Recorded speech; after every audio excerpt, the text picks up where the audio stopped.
मुंबई के लाल बाग के राजा को देखने के लिए हर साल लाखों करोड़ों श्रद्धालु लाल बाग के राजा के द्वार पर आते हैं और उनसे अपनी मनोकामना मांगते हैं। लाल बाग के राजा को देखने के लिए कितने बड़े पैमाने पर भीड़ आती है, इसका सभी को अंदाजा है।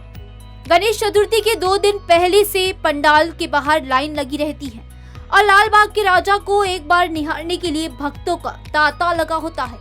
लेकिन ऐसे में कई बड़े हादसे भी हो जाते हैं और ऐसे ही एक हादसे का जिक्र करते हुए लाल बाग के राजा के डिब्बे में एक पत्र आया था, एक माँ का पत्र जिसने अपनी दर्द को बयां किया था।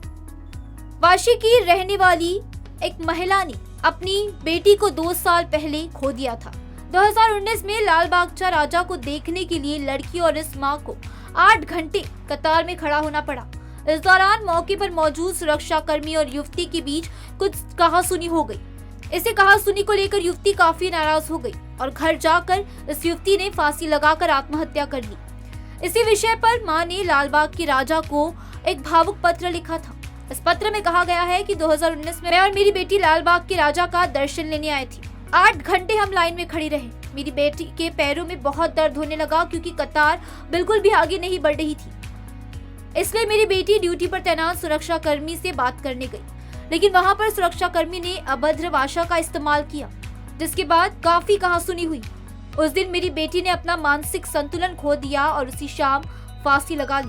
मां द्वारा भेजे गए पत्र में उनकी बेटी द्वारा खींची गई तस्वीर भी दिखाई गई है। इसमें सामग्री को दर्शाया गया था कि नवसा की कतार में खड़े भक्तों को कुर्सियां दी जाए ताकि वो आराम से बैठ सके। अब देखना होगा इस पत्र के बाद क्या मुंबई के लाल बागचा राजा के संस्थापक, उनके ट्रस्टी भक्तों के लिए ऐसी कोई व्यवस्था करते हैं या नहीं।